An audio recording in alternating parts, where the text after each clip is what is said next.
Funding's always a really interesting one, because one of the big problems in the environmental world that I often see is, one, there's never enough money, which is a problem for everyone. But the cost of doing things really is astronomical. Yes, yeah. I mean, we're working on a big project at the moment. It's part of Stratford-upon-Avon. We're sort of looking at bits of the river to regenerate, creating all new wetlands, and it's phenomenally expensive. And actually, when you think about the money just in monetary terms, you think, God, that's so much money. But actually, to do anything, it's not that much. And when you start looking at 70% of the UK, you really need an awful lot of funding to kind of go that far.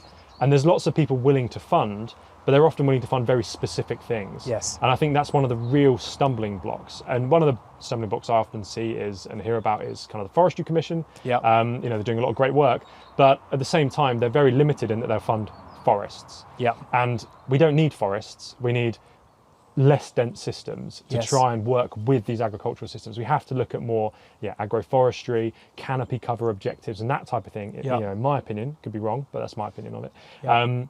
To be able to actually deliver these objectives, because we can't afforest everything. And we have to look at tree cover, not forest cover. And if you look at the research coming from Ted Green and Jill Butler, who we had on, it's really interesting, and a lot of what guided NEP, that's basically that. It's not forest, it's trees here and there, hedgerows being overgrown, and all of this type of thing, which cumulatively have a massive impact, but still allow the land to be used in a productive way, but make it more efficient.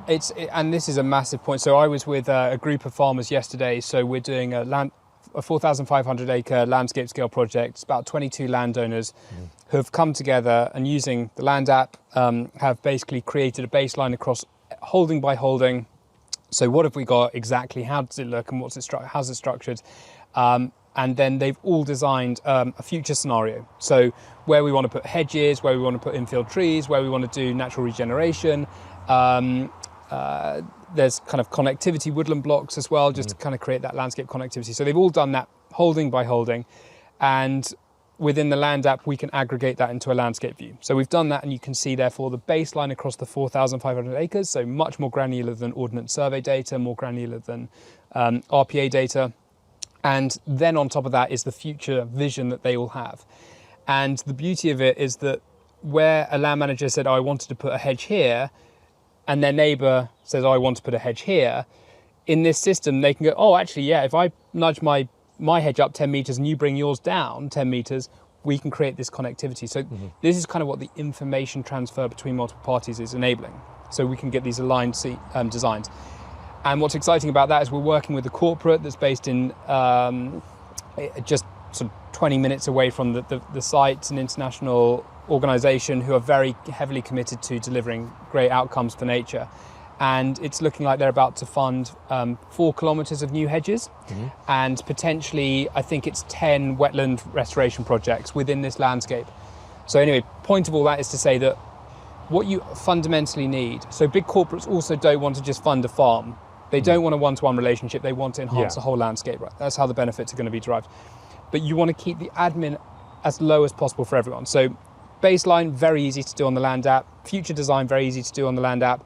All in the UK Hab format. So we're working with Bill Butcher, who set up UK Hab, which is used to underpin the biodiversity 3.0 metric and biodiversity net gain.